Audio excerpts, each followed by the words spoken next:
Nicholas Calder का व्यापार चक्र का सिद्धांत। वीडियो के फर्स्ट पार्ट में हमने पढ़ा था कि किस प्रकार से निकोलस काल्डर ने अपने व्यापार चक्र सिद्धांत की व्याख्या की है।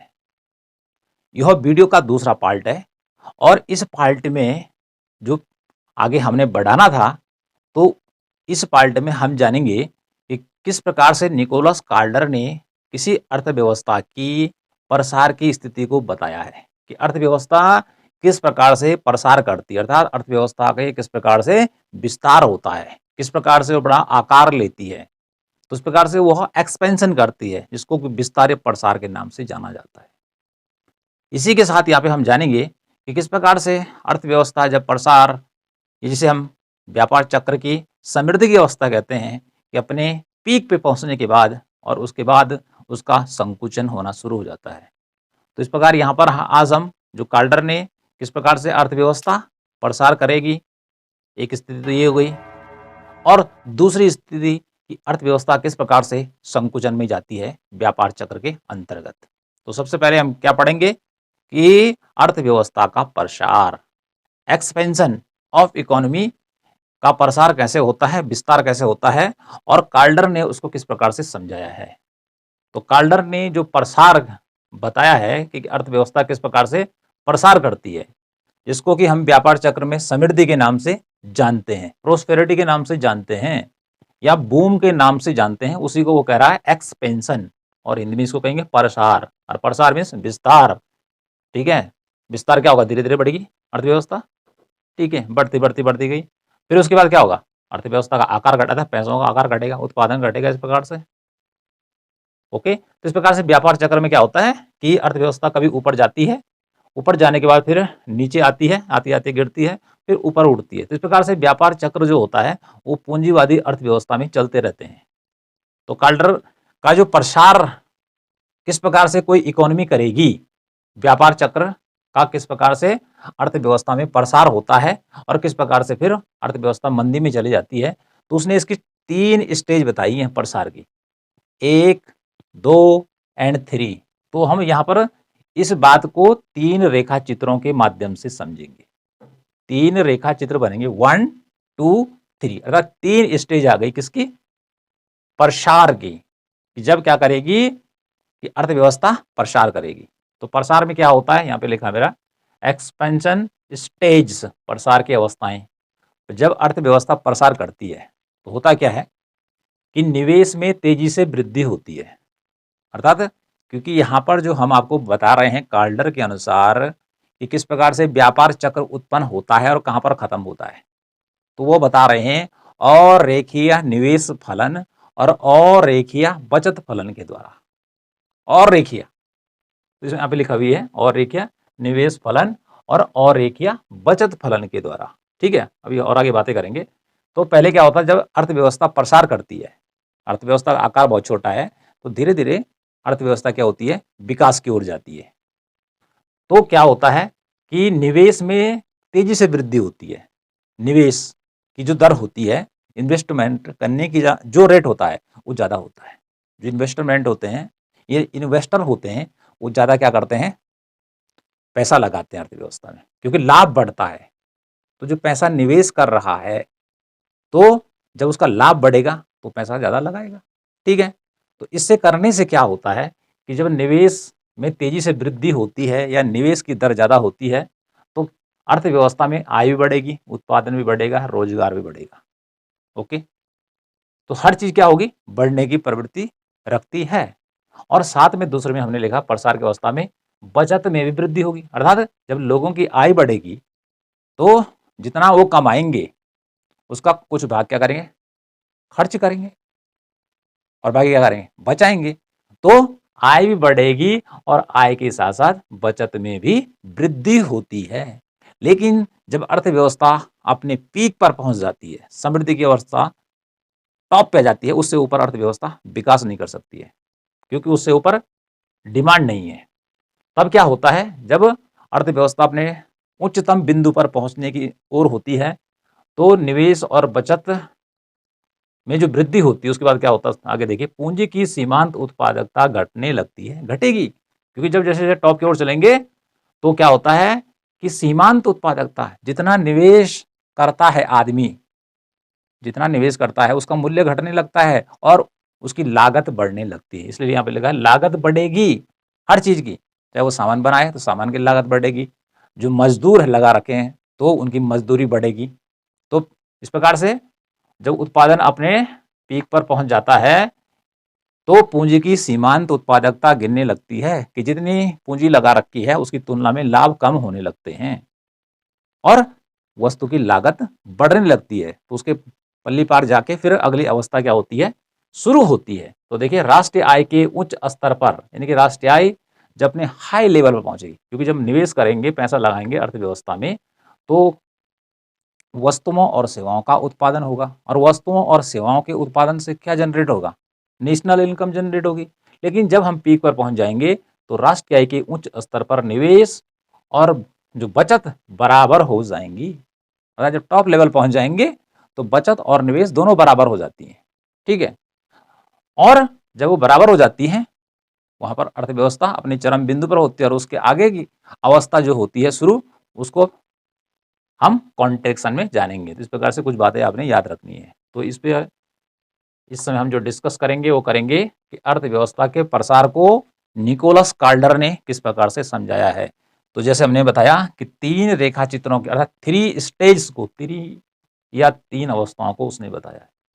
तो पहला वाला जो हमारा अक्ष होगा, एक्स अक्ष, इस पे निवेश और बचत को दर्शाया जाएगा। इन तीनों का जो वाई है, वाई अक्ष है, इस पर इन्वेस्टमेंट एंड सेविंग, शॉर्ट में लिखा हुआ है investment, I for investment, S for saving, ठीक है जी। और तीनों का जो नीचे का टाइटल रहेगा वो रहेगा नेशनल इनकम, राष्ट्रीय आय। क्या रहेगा, राष्ट्रीय आय। क्योंकि जब अर्थव्यवस्था में निवेश करेंगे, पैसा लगाया जाएगा, वस्तुओं और सेवाओं का उत्पादन होगा, तो वस्तुओं और सेवाओं को बेचने से लोगों की आय बढ़ेगी। तो जो लोगों की आय को यदि इकट्ठा कर दिया जाए तो वही तो राष्ट्रीय आय होती है। तो राष्ट्रीय आय बढ़ेगी।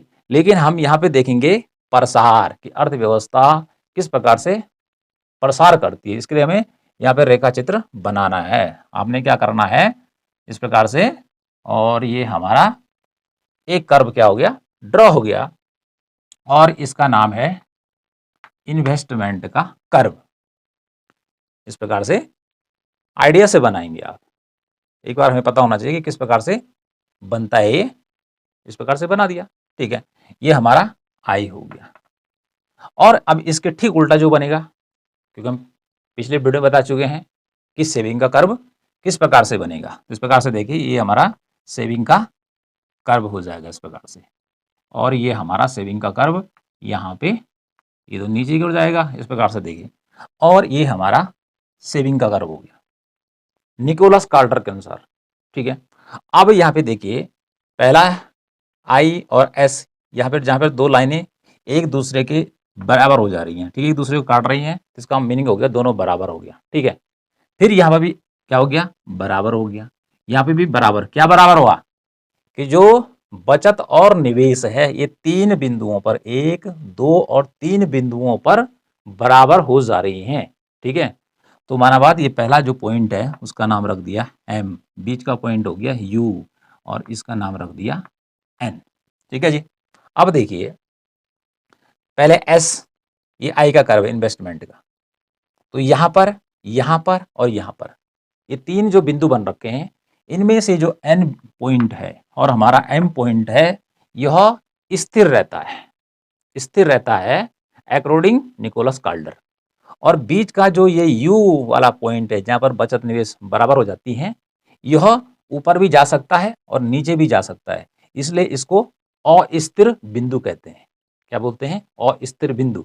और जो हमारा एन है और एम है ये हमारा स्थिर बिंदु कहलाता है। तो इस प्रकार से ये अस्थिर रहता है और ये स्थिर रहते हैं, तो ये ऊपर भी जा सकता है और नीचे की ओर भी आ सकता है।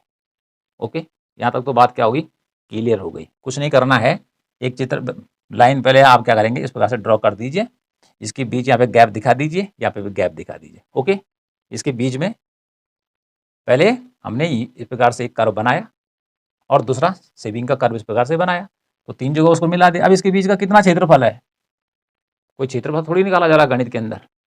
हमने तो देखना है कि हम तो समझा रहे हैं, क्योंकि यहाँ पर पहले देखिए एक यहाँ से ऊपर चला गया, तो यहाँ बचत ज़्यादा है और यहाँ निवेश कम है, अर्थात नीचे रेखा है, इसके बीच का अंतर गैप देखा जा रहा है। यहाँ पे फिर क्या हो जाता है कि अर्थव्यवस्था आगे चलती है, ठीक है, व्यापार चक्र के अनुसार फिर बराबर हो जाती है।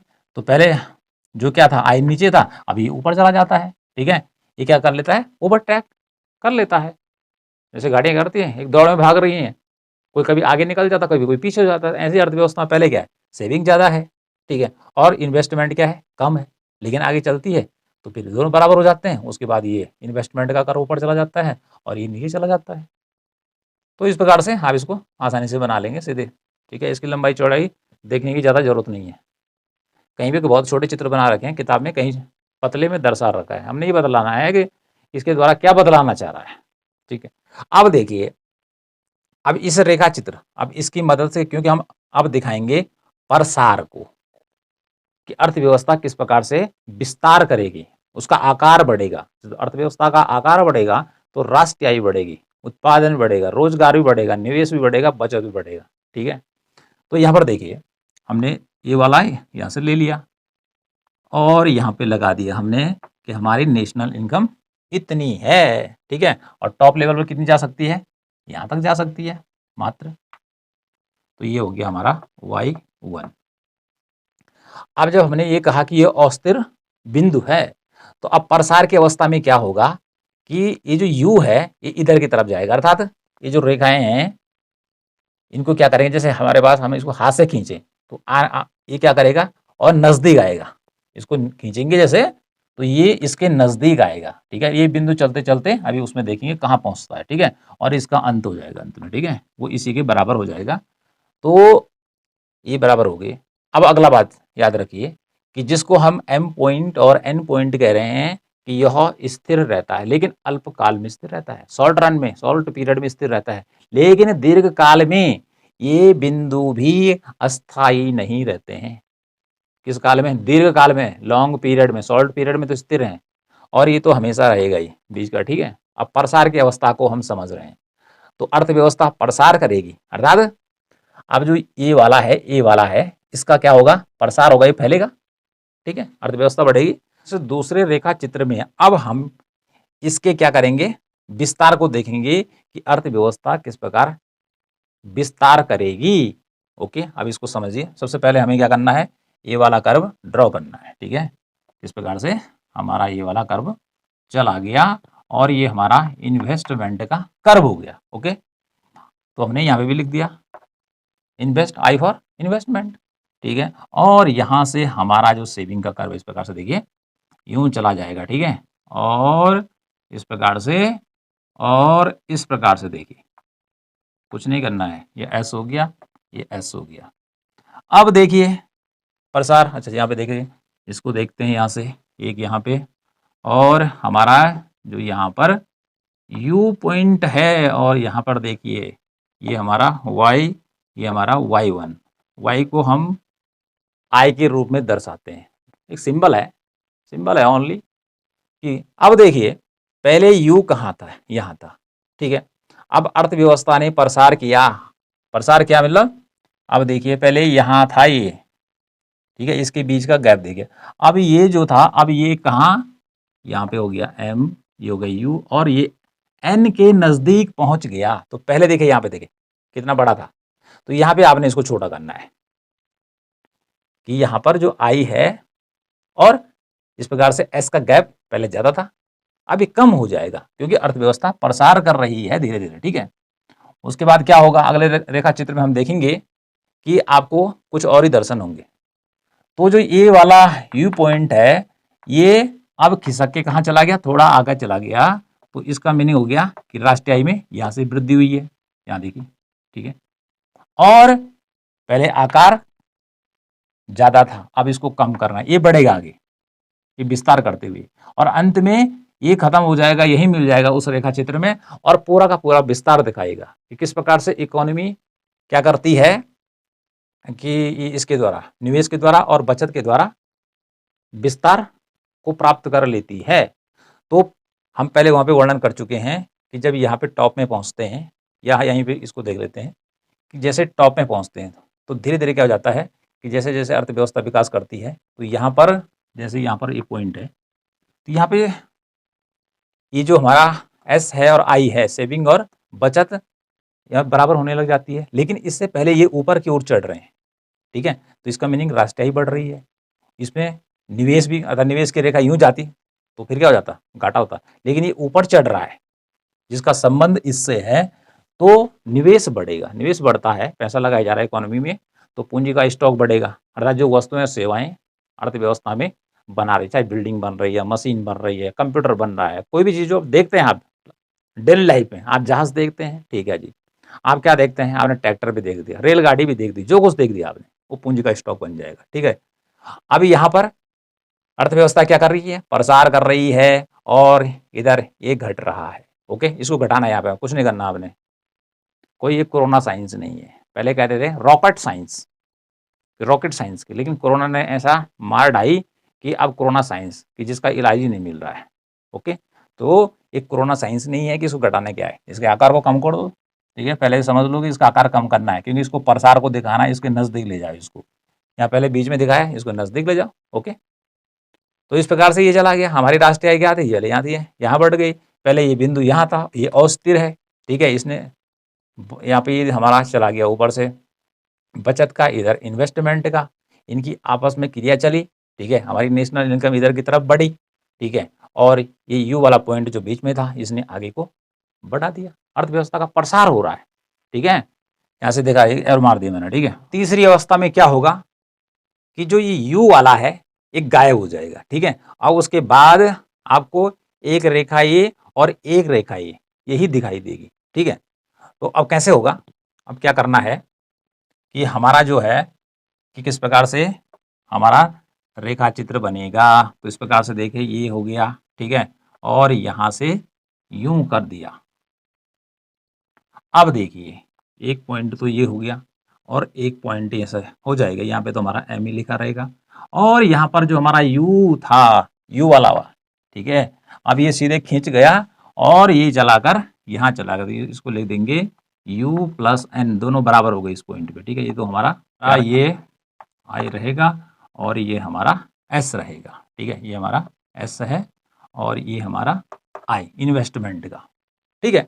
अब देखिए इस एम पॉइंट पर, ठीक है, और इस एम, अब यहां से देखिए इस पूरा का पूरा प्रसार हो गया इकोनॉमी का, बीच का जो गैप बन रखा था, ठीक है, कि बचत, फिर कभी पहले बचत ऊपर थी, यहाँ पे बचत क्या है, ऊपर है, और निवेश की रेखा नीचे है, फिर इस पॉइंट के बाद मिलन हुआ, फिर ये नीचे आ गया बचत, फिर ये ऊपर चढ़ गया, फिर ये पॉइंट अंत में जैसे जैसे अर्थव्यवस्था आगे बढ़ेगी और बढ़ते बढ़ते हमारी इनकम यहाँ चली गई, इसके बराबर हो गई, ठीक है जी। तो इस प्रकार से देखिए इधर से लेकर इधर ये जो ऊपर की ओर जा रहा है ये वाला, ठीक है, इस प्रकार से ये अर्थव्यवस्था का पूरा विस्तार हो गया कि दोनों के बीच जो पहले ये पॉइंट बन रहा था बीच का, ये समाप्त हो गया और अर्थव्यवस्था अपने पूरे क्या करें, विस्तार की अवस्था को उसने प्राप्त कर लिया, ठीक है, जिसको कि समृद्धि कहते हैं इस प्रकार से।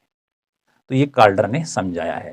तो इसमें हमने क्या बताया, पहले ये ऐसा रहेगा, ठीक है, पहले ये दोनों बराबर रहेंगे, यू वाला पॉइंट को थोड़ा सा आगे की तरफ किसका ही है, इसका आकार को बढ़ाइए, इसको छोटा कर दीजिए, ठीक, ये छोटा हो गया, यहाँ पे देखिए यहाँ पे कितना बड़ा था इसका, इस प्रकार से था, अंत में दोनों खींच गए, ठीक है। अब हमारा इन्वेस्टमेंट ऊपर आ गया और जो हमारा सेविंग का कर्व है वो नीचे आ जाएगा।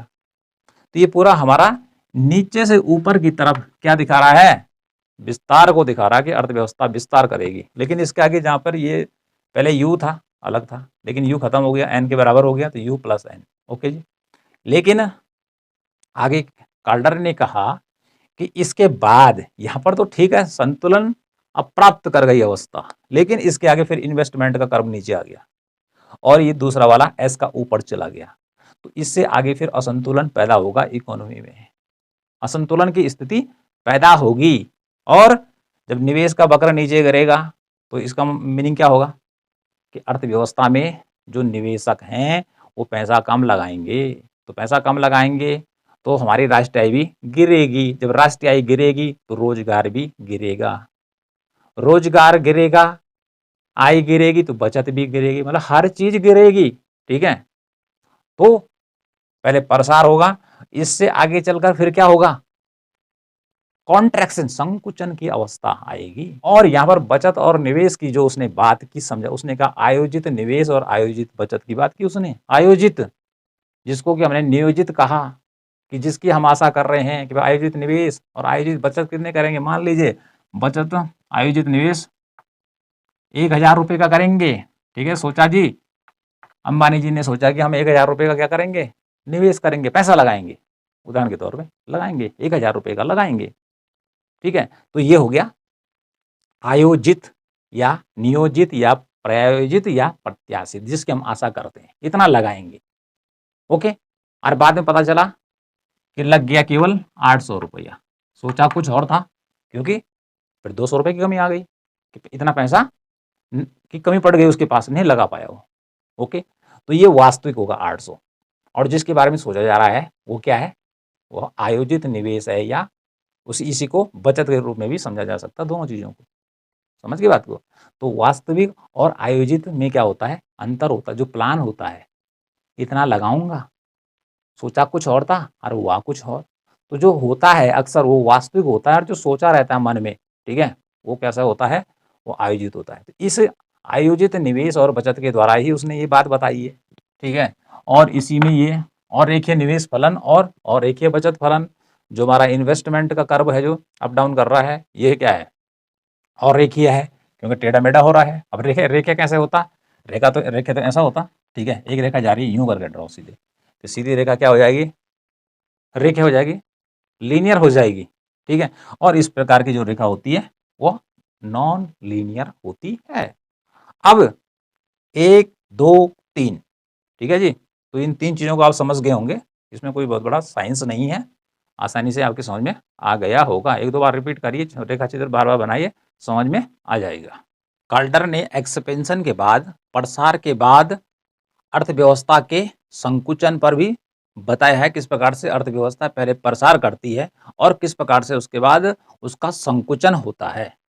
तो यहाँ पर हम ये भी उसने 3 स्टेज में बताया है, अर्थात जो संकुचन की अवस्थाएं उसने बताई हैं 1 2 और ये हमारा, ये 3 अवस्थाओं में उसने बताया। अर्थात सेम जैसे पहले प्रसार की 3 अवस्थाएं बताई गई थी, अब संकुचन में भी 1 2 3 3 अवस्थाएं आपको यहाँ पे बताई जाएंगी। और अर्थव्यवस्था का संकुचन क्यों होता है, कि अर्थव्यवस्था क्यों सुस्ती में आती है, मंदी क्यों आती है, ठीक है। अवसाद की स्थिति में, अर्थात पहले समृद्धि, जिसको कि प्रसार कह रहा है कौन, काल्डर, तो उसको यहाँ समृद्धि नाम कहा जा रहा है, ठीक है, या इसको इंग्लिश में बूम कहेंगे। तो उसने बूम तो नहीं कहा, बूम तो नया शब्द आया कि तेजी आ जाती है जब इकोनॉमी में, तो उसने एक्सपेंशन का। अब हम एक्सपेंशन की बात तो पहले कर चुके हैं, ठीक है। अब हम बात करेंगे कॉन्ट्रैक्शन की, जब अर्थव्यवस्था क्या होगी, संकुचन, अर्थव्यवस्था का आकार पहले क्या हुआ, बड़ा हुआ। अब अर्थव्यवस्था क्या हो, संकुचित होगी, ठीक है। संकुचित होने का अर्थ है कि अर्थव्यवस्था का आकार घटेगा, उत्पादन, आय, रोजगार, बचत, निवेश सब क्या होगा, कम होगा। और कम होने से क्या होता है कि अर्थव्यवस्था कहाँ चली जाती है, रिसेशन से डिप्रेशन में पहुंच जाती है, ये यहाँ पर आएगा। तो यहाँ पे देखिए प्रसार की बात मैं पहले कर चुका हूँ, एक्सपेंशन, और संकुचन को कहते हैं कॉन्ट्रैक्शन। तो प्रसार का उल्टा हो जाएगा संकुचन, अर्थात जो प्रसार में हुआ वो संकुचन में ठीक इसका उल्टा होगा, क्योंकि यहाँ हर चीज बढ़ रहा था, यहाँ हर चीज घटेगा, ठीक है। और इसका संकुचन का उल्टा क्या होगा, प्रसार होगा। तो इंग्लिश में भी याद रखिए कि एक्सपेंशन एंड कॉन्ट्रैक्शन, क्योंकि हमें हिंदी के साथ साथ अंग्रेजी के भी कुछ यहाँ पर जो हेडिंग है उनको याद रखना है, इससे सुविधा हो जाती है कि हिंदी में कहीं पर शब्द कठिन आ जाता है तो उसका फिर हम इंग्लिश में देखेंगे पेपर में तो सरलीकरण हो जाता है। अर्थात अब हम यहाँ पे आगे बात करते हैं कि अर्थव्यवस्था में जो कॉन्ट्रैक्शन होता है, संकुचन होता है, तो उसका दुष्परिणाम आता है। इस ऊपर वाले का जब प्रसार होता है इकोनॉमी में, तो इसमें तो सुखद एहसास होता है, सबको फायदा होता है, लेकिन यहाँ होता है नुकसान। जब अर्थव्यवस्था सिकुड़ती है, जैसा कोई मोटा आदमी है, अष्ट पुष्ट है, ठीक है, हट्टा कट्टा है, तो समझ लीजिए प्रसार, ये अर्थव्यवस्था का प्रसार हो गया, हेल्दी अर्थव्यवस्था। और जब आदमी क्या बीमार हो गया, सिकुड़ गया, ठीक है, कमजोर हो गया, तो वो जो सिकुड़ के कमजोर हो गया, तो अर्थव्यवस्था भी क्या होगी, जब सिकुड़ोगी तो कमजोर हो जाएगी। अर्थव्यवस्था क्या हो जाएगी, कमजोर। तो यहाँ पे कमजोर अर्थव्यवस्था की बात हो रही है, कॉन्ट्रैक्शन। तो कॉन्ट्रैक्शन का क्या दुष्परिणाम होगा, निवेश घटेगा, क्योंकि लो डिमांड हो जाएगी, मांग कम होने से निवेश घटेगा, पैसा नहीं लगाया जाएगा। ऑलरेडी अर्थव्यवस्था में पूंजी का स्टॉक ज्यादा पड़ा हुआ है, माल बिक नहीं रहा है, हर कोई घाटे में चल रहा है, तो निवेश आगे नहीं होगा, बल्कि निवेश धीरे धीरे घटेगा। और जब निवेश घटेगा, लोगों का पैसा नहीं बढ़ेगा, तो बचत भी घटेगी, सीधी सी बात है। ठीक है, राष्ट्रीय आय भी घटेगी, क्योंकि निवेश करने से क्या होना था, वस्तुओं और सेवाओं का उत्पादन होना था, उत्पादन का जो मूल्य आना था निकाल कर, वो पैसों में आना था, उसी को राष्ट्रीय आय होना था, तो वो भी घटेगी। ठीक है, तो सब पे असर पड़ रहा है। ठीक है, और उसके बाद राष्ट्रीय आय के न्यूनतम स्तर पर राष्ट्रीय आय भी गिरेगी। जैसे हमने यहाँ बताया था कि प्रसार होने पर अर्थव्यवस्था कहां तक जा सकती है, अधिकतम बिंदु को छूने के बाद, जहां पर डिमांड एंड सप्लाई बराबर हो जाती है, उसके बाद फिर अर्थव्यवस्था नीचे आती है। उसके बाद यहाँ पर उसी नीचे वाली अर्थव्यवस्था की बात की गई है, पहले ऊपर कितना जा सकता है और यहाँ पे नीचे कितने जा सकती है, कि राष्ट्रीय आय के न्यूनतम स्तर पर जो हमारा आई और एस बराबर हो जाता है। यहाँ भी ऐसे ही होता है कि जब ऊंचे बिंदु पर रहता है तो आई बराबर एस हो जाता है, लेकिन ये टॉप का बिंदु है, और ये नीचे जो है ये फ्लॉप का बिंदु है। ठीक है, यहाँ फ्लॉप पे रहती है इकोनॉमी, अर्थात अर्थव्यवस्था सीधे ग्रेट डिप्रेशन में चली जाती है, जिसको कि उसने कॉन्ट्रैक्शन या संकुचन के द्वारा समझाया है। अब यहाँ पर अर्थव्यवस्था किस प्रकार से संकुचन करेगी, वो तो बातें बताई दी हमने कि संकुचन की अब कैसे करेगी। अब आपने सेम क्या करना है, किस प्रकार से, ये हमारा हो गया क्या, इसमें हमेशा आप आई ही लिखेंगे, ये हमारा इन्वेस्टमेंट का कर्व है। ठीक है, याद रखिए कि किस प्रकार से, देखिए इस प्रकार जरा नाक की तरह इस प्रकार से फन फैला दे रहा ऊपर, बनाते रहिए, बनता जाएगा। ठीक है, अब इसके बाद यहाँ से आपने क्या करना है, इधर नीचे से और इस प्रकार से एक लपेटा मारता, जिस प्रकार सांप ने, दो सांप लड़ाई कर रहे हैं मानव। ठीक है, ये एस हो गया, इस पे भी हमारा एस रहेगा, या इसको हम थोड़ा सा तिरछा कर देते हैं। ठीक है, इस प्रकार से हमारा सेविंग करो ऊपर चला जाएगा। ये हमारा 1 पॉइंट, 2 पॉइंट, 3 पॉइंट, इस पे एम, इस पे यू, इस पे एन पहले की तरह। ठीक है जी, ये हमारा क्या, इसको हम पहले बोल चुके हैं, ये आई है, इस प्रकार से आई हमारा किस प्रकार से जा रहा है, आई ये और ए, मतलब इसको नीचे की ओर आना हमेशा, और जो हमारा ये एस है यूं करके ऊपर की ओर जाएगा। अब यहाँ पे देखिए, ये जो यू पॉइंट है ये अस्थिर, पहले बता चुके हैं कि ऊपर भी जा सकता है, अब नीचे जा सकता है। अब इसके बारे में बात कर चुके हैं, क्योंकि प्रसार के रूप में तो ये ऊपर चला गया था। अब जब अर्थव्यवस्था का संकुचन होगा तो ये जो है ये नीचे की ओर आएगा। कहाँ की ओर आएगा, नीचे की ओर आएगा। अर्थव्यवस्था का संकुचन होने पर अर्थव्यवस्था नीचे की ओर क्या होगी, सिकुड़ेगी। ठीक है, और जो इसका इधर विस्तार हो रहा था, पहले विस्तार हुआ था, उसका ठीक उल्टा हो जाएगा यहाँ पे। ठीक है, तो यहाँ पे देखिए, यहाँ पे राष्ट्रीय आय देखते हैं कितनी आ रही है, माना y1। ठीक है, कि जब हमारा क्या है, राष्ट्रीय आय बहुत कम है, तो ठीक है उस समय जो हमारा ये दोनों है, संतुलन बिंदु इनका बहुत कम है, राष्ट्रीय आय जब कम होगी, सीधी सीधी बात है कि बचत और निवेश इतना एम पॉइंट पर बहुत कम है। आई बात समझ में। और जो हमारा ये यू पॉइंट है, इस पे बात करें तो इसने तो अभी इधर को सरकना है, ये एक इसका पॉइंट हो गया, और हमने इसको इधर लिया था, एक इसका पॉइंट हो गया। वाई था, ये y1 हो गया था, और ये y2 हो गया था। तो पहले अर्थव्यवस्था क्या कर रही थी, उधर को प्रसार किया था। अब क्या होगा कि ये वाला पॉइंट है, अब क्या करेगा, इधर को आएगा।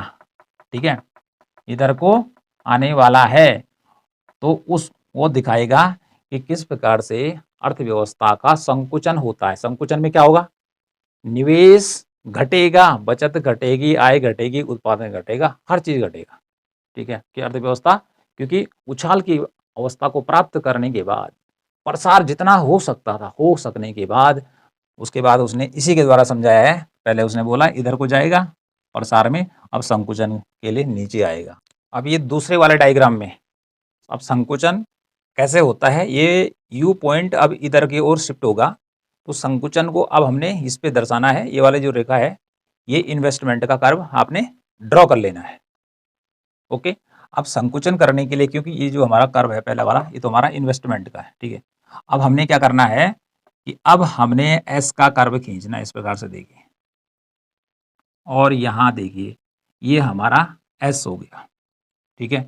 ये हमारा पॉइंट था एम, ये हो गया हमारा एन और ये हो गया हमारा यू। अब देखिए यहाँ से इसको थोड़ा और आगे कर लेते हैं कि जहाँ हम यहाँ दिखा रहे थे इनकम को, उसके बाद ये इतना पीछे आ गया, तो कुल मिला के इधर का क्षेत्र सिकुड़ेगा, ठीक है। अर्थव्यवस्था का इधर की तरफ संकुचन हो रहा है।